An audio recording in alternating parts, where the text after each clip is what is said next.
बिस्मिल्लाहिर्रहमानिर्रहीम। अस्सलाम वालेकुम जी, कैसे हैं जी तमाम दोस्त? उम्मीद है सब खैर वाफियत से होंगे। मैं हूं नजीबुल हसन सादिकाबाद से। सर जी, हम बकरी फार्मर हो जाएं या फिर कोई भी बल्कि लाइफ स्टॉक का फार्मर, हमें एक बड़ा मसला होता है कि जो हमने वंडा बनाना होता है, अगर हम खुद बना के डाल रहे हैं तो वो कहाँ से बनवाएं और इंग्रेडिएंट्स कहाँ से मिलें। तो सादिकाबाद में ये काफ़ी ज़्यादा इशू था। पहले हम अपना अलनूर वालों से वंडा तैयार करवा रहे थे, उसकी मैंने वीडियो भी बनाई थी। अच्छा, ये बड़ा फ़ायदा होता है कि आप जब बग़ैर किसी लालच के, बग़ैर किसी मकसद के किसी को अगर प्रमोट करते हैं, अगर वो अच्छा काम कर रहा है, तो अगर वो कल को सही नहीं कर रहा होता तो आप आसानी से उन पर तनकीद भी कर सकते हैं। अगर आपने कोई मफाद लिए होंगे तो फिर ज़ाहिर बात है आप बोल नहीं सकते। तो मैंने तो अल्हम्दुलिल्लाह ऐसा कोई मफाद कभी लिया नहीं, ना लेना है। तो वो जब तक अच्छा काम कर रहे थे उनको प्रमोट भी किया है कि चलें साथियों का फ़ायदा हो और लोग उनसे आसानी से बनवा भी सकें। अब जब उन्होंने अपने मेयार को डिस्टर्ब किया है, फंगस वाला माल शाल डाला है, मेरे अपने काफ़ी वंडा ख़राब आया, तो मैंने उनको भी बताया, बारहा बताया, लेकिन जब उन्होंने उसकी करेक्शन नहीं की तो इस चीज़ को बरमला सबको बता दिया कि भाईजान ये सूरत हाल है। तो ये एक हमारे मंठार रोड के ऊपर चक है 169 भी, इसमें अबरार बाजवा भाई हैं, उनका ये प्लांट है। साथ इनमें का डेयरी फार्म है काफ़ी अच्छा बड़ा। तो इन्होंने अपना ये प्लांट लगाया हुआ है। ये बेसिकली अपने लिए बनाते हैं और अब कमर्शियल लेवल पे भी कर रहे हैं। तो ये इनका कार्ड है जी, ठीक है। इनके पास जो सबसे मेन चीज़ मुझे समझ में आई है वो ये है कि इनके पास तकरीबन हर किस्म के मील अवेलेबल हैं, जिसमें सरसों का मील है, जिसमें सोयाबीन मील है, जिसमें सनफ्लावर मील है, और मतलब ये वनडे में इस्तेमाल होने वाली ज़रूरी चीज़ें तकरीबन इनके पास हैं। गंदम, मकई, ये सारी चीज़ें तो वैसे ही होती हैं ना, चोखर वगैरह। अच्छा, अभी हम जो है वो बकरों का वंडा तैयार कर रहे हैं।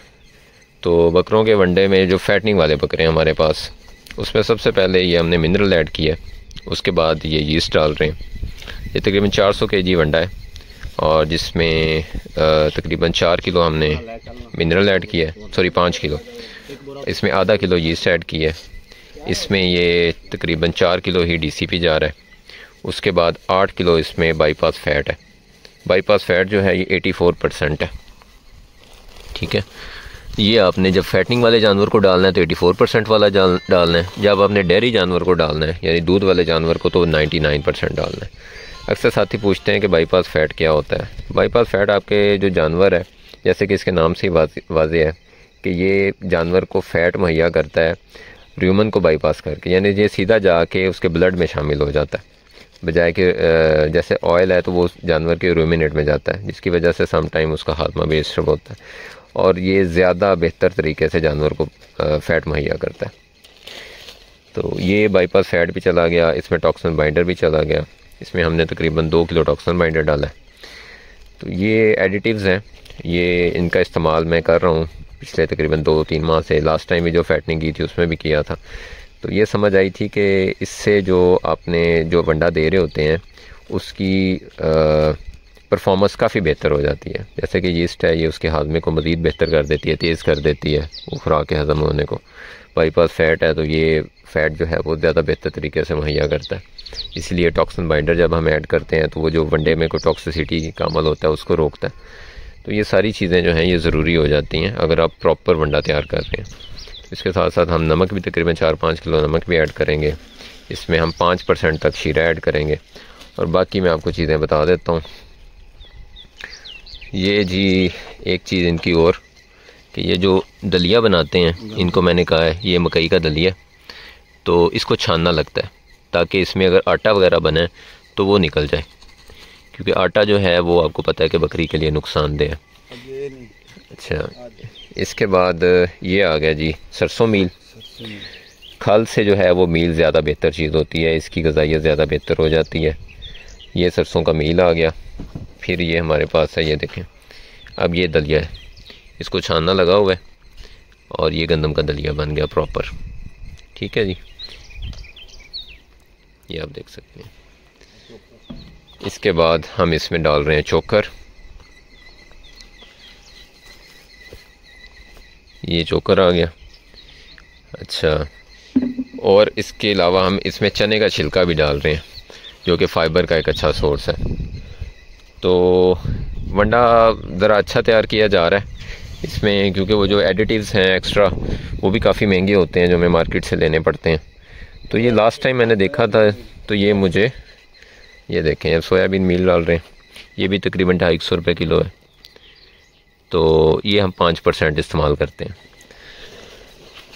ओवरऑल मैं आपको बता देता हूँ कि तकरीबन 5% सोयाबीन मील इस्तेमाल किया गया, इसमें 15% जो है वो सरसों मील इस्तेमाल किया गया, इसमें 50% जो है वो हमने मिक्स ये जो मकई और गंदम का दलिया ये शामिल किया, और बाकी जो रह जाता है वो हमने फ़ाइबर सोर्स के तौर पे इसमें चोकर और चने का छिलका इस्तेमाल किया। और एडिटिव्स में मैंने आपको बता दिया कि क्या क्या चीज़ें हैं। तो ये इसमें मैंने वीडियो में सारी डिटेल आपको बता दी है। तो उम्मीद है कि साथियों को इससे फ़ायदा होगा। मैं ये तीसरी बार तकरीबन ये वंडा तैयार करवा रहा हूँ इनसे, और एक बैलेंस वनडे की यही निशानी होती है कि जब आप जानवर को दे रहे होंगे तो वो जब भी नया भी बन के आएगा तो जानवर उसी एक तरतीब के साथ, उसी रूटीन के साथ वो खा भी रहा होगा और उसी तरह से जो है वो परफॉर्म भी कर पा रहा होगा, उसकी ग्रोथ भी उसी रेशियो के हिसाब से जा रही होगी। तो ये इसमें आपको नंबर भी दे दिया है, ख़ास तौर पे जो शादी के बाद रहीम यार खां के लोग हैं जिनको ये चीज़ें नहीं मिलती, क्योंकि मुझे अंदाज़ा है मैं 5-6 साल ये कोशिश करता रहा हूँ कि मैं ये चीज़ें, और फिर मंगवा के बाहर से आपको थोड़ी मिकदार में बड़ी महंगी पड़ती हैं। तो ये एक ऐसा प्लेटफॉर्म है कि जहाँ आप आके अपने सामने खड़े होकर तसल्ली से अपने मुताबिक वंडा तैयार करवा सकते हैं। तो बाकी अभी हमने बच्चों का वंडा भी बनाना है, वो भी मैं कोशिश करूँगा आपको वीडियो बना दूँ। बकरियों का वंडा भी तकरीबन मिलता जुलता है, सिर्फ उसने उसमें मकई ऐड नहीं की और ये इतने सारे एडिटिव्स नहीं हैं, उसमें सिर्फ DCP डाला है और घी डाला है। तो बच्चों का जो है वो थोड़ा सा स्पेशल तैयार किया है, वो भी मैं इंशाल्लाह उसकी वीडियो भी अपलोड कर देता हूँ। तो दुआ में याद रखें जी, अपने जानवरों का ख्याल रखें। मज़ीद अहम चीज़ ये है कि ये जब तक हमें अच्छा वंडा बना के देंगे इंशाल्लाह इनको प्रमोट भी करेंगे और साथियों को भी ज़रूर कहेंगे कि आप यहाँ आएँ और इनसे अपना वंडा तैयार करवाएँ। इसके अलावा ये आप इसी नंबर पर रब्ता करके इनसे गाय का वंडा भी ले सकते हैं, जो ये अपनी फार्मूलेशन के मुताबिक बनाते हैं, और वो 3400 का और 3300 का बैग है, 3300 का बैग है, जो गाय का मैं खुद अपने जानवरों पे जो गाय हैं उन पे इस्तेमाल कर रहा हूँ। तो देसी वंडा एक अच्छा साफ़ सुथरा जो है वो आपको मिल जाता है। खीरे का भी इनके पास पेट शेट है, तो इनके पास इसके अलावा मैं आपको बल्कि दिखा ही देता हूँ, ये इनका स्टोरेज है जिसमें इन्होंने तकरीबन सारी चीज़ें रखी हुई हैं, हर तरह का मील, अजनास वगैरह। ये इनका आदम ब्रांड नाम का ये इनका गाय का वंडा है। ये देखें, जो गाय का वंडा ज़रा मैश फॉर्म में होता है, आपको पता है, ये गाय का वंडा बना हुआ है। और इसके अलावा ये बाकी खले छले हैं कोई।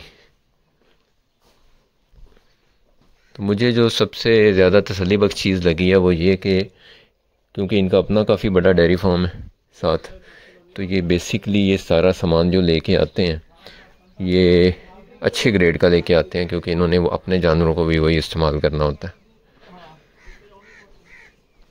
बाकी इंशाल्लाह उम्मीद है कि ये भी अच्छा काम करते रहेंगे और हमें भी एक अच्छा पॉइंट मिला रहेगा कि जहाँ से हम आसानी से आके अपने जानवरों के लिए अच्छी चीज़ बना के उनको दे सकें। हमारे यहाँ ये बड़ा प्रॉब्लम है कि जब एक चीज़ चलने लग जाती है तो हम उसका म्यार मेंटेन नहीं कर पाते, और फिर ज़्यादा कोशिश ये होती है कि ज़्यादा से ज़्यादा चीज़ को बेचा जाए, म्यार चाहे भाड़ में जाए। लेकिन ऐसा नहीं होना चाहिए, जैसे जैसे आपकी सेल बेहतर हो आपके म्यार को मज़ीद बेहतर होना चाहिए। तो ये मैं इब्रार भाई से भी रिक्वेस्ट करूँगा कि अगर कोई हमारी वीडियो के रेफरेंस से आता है तो उनको खुसूसी तौर पे तसल्ली के साथ उनकी जो अजनास वगैरह डाल के उनको वंडा तैयार करवा के दिया जाए। तो दुआ में याद रखें जी, अपने जानवरों का ख्याल रखें, गिरदोनवा सबका ख्याल रखें। अल्लाह हाफ़िज़।